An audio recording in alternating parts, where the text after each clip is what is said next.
Sidak sok tegas Anies sebagai upaya menaikkan pamornya. Maklum, 2022 Anies out kan? Ditulis oleh Abu Daeng Al-Makasyari di seaworld.com. Halo, selamat menyaksikan channel Tanda Seru. Sepertinya Anies tiada hari selalu memikirkan cara menaikkan citranya. Tak lain itu untuk tujuan Pilpres 2024. Bukan saja ia hanya memaksa dirinya menginap di makam kiai karismatik, ia juga berselfie ria di daerah orang, lalu seolah-olah sangat peduli dengan pangan rakyat Indonesia. Sementara di Jakarta, banyak warga yang susah. Mungkin ia lagi mencoba membangun alam bawah sadarnya bahwa begitu nanti yang akan ia lakukan saat dirinya menjadi presiden. Sejatinya tidak ada masalah ia akan maju mencalonkan diri nanti. Itu wajar-wajar saja dan itu hak semua warga negara. Namun, mata publik pun sudah bisa sedikit-sedikit menilai. Apalagi cara yang dilakukannya banyak kejanggalan. Publik akan selalu mempertanyakan janji-janji kampanye Anies. Rumah DP 0 rupiah, tolak reklamasi, anggaran tak wajar, DP Formula E yang mubazir, lem Aibon, naturalisasi versus normalisasi dan segudang janji lainnya yang jadi bahan ledekan publik. Apalagi yang terbaru kasus mengemis bantuan perabot ke Kedutaan Negara Sahabat yang berkantor di Jakarta. Harga perabot itu tak seberapa jika dibandingkan anggaran gaji TGUPP yang tak kelihatan apa fungsinya. Sungguh memalukan. Belum lagi donasi para pendukung Anies soal isu Palestina juga sangat melimpah. Kok nggak dipakai duit itu saja ya? Dari segala kebobrokan yang telah dilakukan Anies, ia pasti bingung apa yang harus ia lakukan. Apalagi masa jabatannya sudah akan habis. Dan kalau habis dan tidak membuat gebrakan, bagaimana mau menaikkan citra dan elektabilitasnya? Jika musim hujan datang lagi dan Covid juga belum reda, ini sangat menyengsarakan warga Jakarta. Dan Anies lagi-lagi memutar otak untuk ngelas saja. Orang yang tak bisa kerja atau tidak kreatif menelurkan gagasan, lalu memaksa jadi gubernur. Hasilnya seperti yang kita saksikan. Memang Covid melanda seluruh dunia, namun alangkah tidak etisnya jika masih cari sensasi atau pencitraan di tengah-tengah pandemi ini. Coba perhatikan saja bacotan para oposan barisan sakit hati. Mereka tidak berusaha atau ikhlas meluangkan kemampuannya untuk meredakan corona, baik secara material maupun gagasan atau ide cemerlang. Yang ada mereka hanya mencela dan mencari cara agar Jokowi dilengsarkan. Sungguh sangat kurang ajar ya. Di saat PSBB, Anies dulu ngapain saja? Hobinya memainkan mayat, karena itulah peti mati dan pocong dianggap solusi menangkal corona. Di saat kampanye memang sudah memainkan ayat dan mayat, karena itulah berhasil menumbangkan Ahok. Begitu banyaknya hal-hal yang memalukan yang dilakukan Anies. Maka begitu diperlakukan PPKM darurat ini, ia pun menemukan ide agar diperhatikan media, agar namanya tetap diingat lagi setelah masa jabatannya kelar. Dan naasnya, perusahaan asuransi dan properti yang jadi korbannya. Dari sok tegasnya Anies, ketegasan Anies terlihat sangat dipaksakan, dan untuk mendukung aksinya itu, tak lupa ia menggunakan bahasa kemanusiaan. Ini tentang nyawa, begitulah alasannya. Warga Jakarta sudah tidak percaya kalau Anies bilang ini demi menyelamatkan manusia. Wong mayat saja digunakan saat kampanye. Janji-janji kampanye Anies yang tidak terpenuhi itu adalah termasuk pembangkangan terhadap kemanusiaan. Berapa banyak warga yang tidak mendapatkan hak-haknya? Berapa banyak warga yang seharusnya sudah bisa menikmati Jakarta menjadi kota yang sangat teratur, kini malah jadi semrawut. Kejadian sidak yang dilakukan Anies bisa dilihat sebagai strateginya untuk berusaha menaikkan pamornya. Portofolionya bertambah dan para kadrun langsung melabelinya. Alhamdulillah, ini baru presiden, tegas nggak mencela-mencele. Penilaian para kadrun pasti terbalik. Sidak yang dilakukan Anies diperlihatkan di akun Instagramnya dengan polesan syuting yang benar-benar profesional. Sampai Anies sendiri yang menempel stiker penyegelan.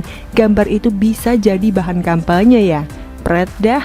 Bicara soal nyawa, Anies pernah membuat aturan yang sampai membuat antrian orang untuk menggunakan busway begitu mengular panjang. Bukankah ini tentang nyawa? Tetapi mengapa tidak begitu cepat diantisipasi?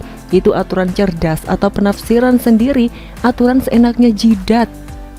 Merasa visioner ternyata keteter karena memang gak benar orang yang tidak bisa kerja. Dan mungkin karena itulah jumlah yang terpapar terus bertambah. Gelagat para politisi seperti Anies yang mencari celah untuk sensasi demi menaikkan elektabilitasnya juga yang membuat Covid jadi betah dan meningkat. Jadi omong kosong kalau ia bilang ini demi nyawa. Bilang aja ini demi ajang pilpres nanti. Maka karena itu silahkan bawa ke ranah hukum. Begitu ia tantang saat diwawancarai Metro TV. Menafsirkan sendiri aturan sampai membuat warganya kesulitan terhimpit adalah benar-benar pemimpin yang bodoh. Gak bener. Bayangkan, soal bantuan sosial saja rumah orang-orang kaya bisa dapat bansos. Ini pengelolaan datanya bagaimana? Sementara jumlah yang dibagikan sejumlah Rp600.000 yang didapat rakyat kecil. Sembako tidak sampai harganya Rp200.000. Biadab kan? Jadi bukan salah rakyat semata yang bandel soal prokes, tapi adanya politisi busuk yang mencari celah untuk kepentingan dirinya sendiri. Politisi egois. Bayangkan juga beberapa waktu lalu orang terkaya di Indonesia yang menjadi Menteri BUMN saat ini mengajak rakyat menyumbangkan vitamin ke nakes. Apakah si menteri ini nggak peka kalau rakyat pun banyak yang ngos-ngosan, bayar kontrakan saja mereka sudah kocar-kacir, boro-boro nyumbang vitamin. Kenapa tidak Adi Hidayat dan Somad saja yang diminta untuk menyumbangkan vitamin? Akhlak kan? Bagaimana menurut Anda?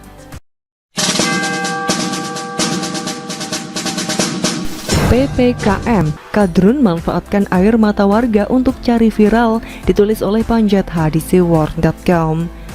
Halo, selamat menyaksikan informasi dari Tanda Seru.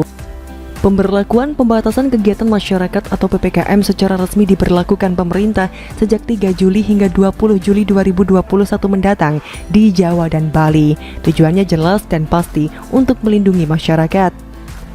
Di tengah makin meningkatnya kasus baru COVID-19, upaya itu adalah cara yang paling ideal. Sebab kalau mengharapkan masyarakat dengan sadar sendiri menjaga jarak, menggunakan masker sesuai tuntutan protokol kesehatan, terasa sangat mustahil. Dan yang perlu kita sadari, Indonesia tidak sendirian dalam situasi semacam ini. Semua negara pun mengalaminya. Semua negara yang terpapar mengalami apa yang kemudian disebut gelombang kedua dan seterusnya. Negeri kita sempat mengalami penurunan kasus secara drastis pada Mei 2021. Namun tiba-tiba menaik lagi memasuki Juni 2021. Mungkin ini bisa disebut sebagai gelombang kedua. Apapun itu sebutannya, kita harus sadar bahwa wabah ini belum berakhir. Apalagi peningkatan ini disebut karena adanya varian baru yang daya tularnya lebih cepat dan mematikan. Ditambah lagi sebagian masyarakat yang menganggap bahwa COVID sudah selesai sehingga prokes tidak lagi diindahkan. Lebaran lalu semua orang ingin mudik untuk sungkem walaupun dilarang secara resmi oleh pemerintah. Luhut Binsar Panjaitan menyatakan bahwa peningkatan kasus ini merupakan kesalahan kita semua. Tentu saja itu bahasa halus menyindir anggota masyarakat yang ngeyel dan menganggap enteng pandemi ini. Sebab kalau saja Menko Maritim dan Investasi yang ditunjuk Jokowi jadi komandan PPKM ini menuding masyarakat yang memang bandel, maka Kadrun akan bersorak-sorai sebab ada amunisi baru. Kaum Kadrun memang menjadi duri dalam daging di negara ini. Bahkan di belahan dunia manapun mereka berada, mereka yang ingin berkuasa dengan cara jualan agama akan selalu berupaya memainkan apapun atau menggoreng isu apapun untuk menyerang dan mendiskreditkan pemerintah. Dengan memainkan agama tentu saja, tujuan mereka hanya satu, menjatuhkan pemerintah atau menciptakan kekacauan di tengah masyarakat. Sebab hanya dengan adanya kekacauanlah mereka bisa memainkan langkah-langkah biadab itu. Kadrun tidak ingin negeri ini aman dan damai. Kadrun tidak berkepentingan jika pemerintah sukses mengatasi COVID-19. Kadrun hanya mengintip celah dan memanfaatkan kondisi saat ini untuk kepentingan mereka. Lihat saja ketika seorang oknum penceramah agama mengatakan bahwa Tuhan bisa marah karena tempat ibadah ditutup demi PPKM ini. Ini sangat provokatif dan bodoh, apalagi ini bukan yang pertama kali. Di masa awal pandemi pun, pemerintah sudah melakukan hal yang sama. Aturan itu diperlonggar ketika kasus mulai melandai. Ketika kasus mulai menaik lagi seperti saat ini, kok diprotes lagi dengan membawa-bawa nama Tuhan? Ada pula yang mengaitkannya dengan momen hari raya agama yang kemungkinan terdampak pelaksanaan PPKM ini. Lucunya, mengapa oknum-oknum ini tidak memprotes dan menyalahkan pemerintah Arab Saudi yang membatasi pelaksanaan ibadah haji terkait pandemi ini? Tetapi itulah kadrun negeri ini yang hanya berani berkoar-koar di sini. Itu karena kesalahan pemerintah juga yang memberikan peluang dan angin bagi mereka. Sebab golongan ini sebenarnya virus yang berbahaya, yang mestinya segera dibasmi. Tapi karena diadakan pembiaran, mereka bicara apa saja dibiarkan. Maka mereka terus-menerus memprovokasi masyarakat. Dalam kondisi seperti ini, virus kadrun ini harus mendapatkan prioritas untuk disemprot cairan disinfektan dosis tinggi supaya musnah. Kalau ditolerir, sama saja bodong. Ibaratnya, pemerintah sibuk memadamkan kebakaran di sana-sini, tetapi Kadrun bebas dan terang-terangan menyiramkan bensin di mana-mana. Maka, tidak salah jika kita menyebutkan para kadrun ini bagai iblis yang bergentayangan di masa pandemi ini, sebab mereka bertujuan bukan untuk menolong atau membantu program pemerintah supaya sukses atau membuahkan hasil signifikan, namun justru sebaliknya, yakni memanas-manasi masyarakat supaya tidak patuh atau mengecam kebijakan yang diambil pemerintah. Soal iblis yang tujuannya menghasut di masa PPKM ini nyata pula dalam wujud oknum yang memanfaatkan medsos buatan kafir untuk memancing di air keruh. Ada akun yang selalu menyerang kebijakan pemerintah. Misalnya dalam konteks PPKM ini, pemilik akun memviralkan video seorang wanita atau ibu yang menangis-nangis bersimpuh di hadapan petugas PPKM. Kemungkinan ibu itu seorang pedagang yang dilarang beraktivitas. Bisa saja peristiwa semacam ini ada di mana-mana saat ini, namun sengaja memviralkannya dalam rangka menyudutkan pemerintah yang sedang berjuang mengatasi wabah itu adalah perilaku tercela. Penulis tertawa ngakak memperhatikan muka si pemilik akun yang seperti menahan tangis saat menarasikan penderitaan ibu tersebut. Maka mak jelek sekali ketika ada status atau komen mengolok-olok si pemilik akun yang memanfaatkan media itu untuk mencari viral lewat air mata dan penderitaan ibu tersebut. Betul sekali, kalau ingin membantu penderitaan ibu tersebut dan mungkin ada banyak warga yang senasib, mengapa tidak melakukan aksi penggalangan dana? Lagi pula bukankah ada bansos yang disediakan pemerintah? Tapi Kadrun malah terkesan membuatnya jadi viral yang pada akhirnya bertujuan menambah pendapatannya sebagai YouTuber. Atau apakah si pemilik akun tidak tahu bahwa dia juga memanfaatkan media kafir yang mestinya terlarang bagi Kadrun? Bagaimana tidak, wong bertepuk tangan atau meniup trompet saja diharamkan, tapi menggunakan medsos tidak dilarang.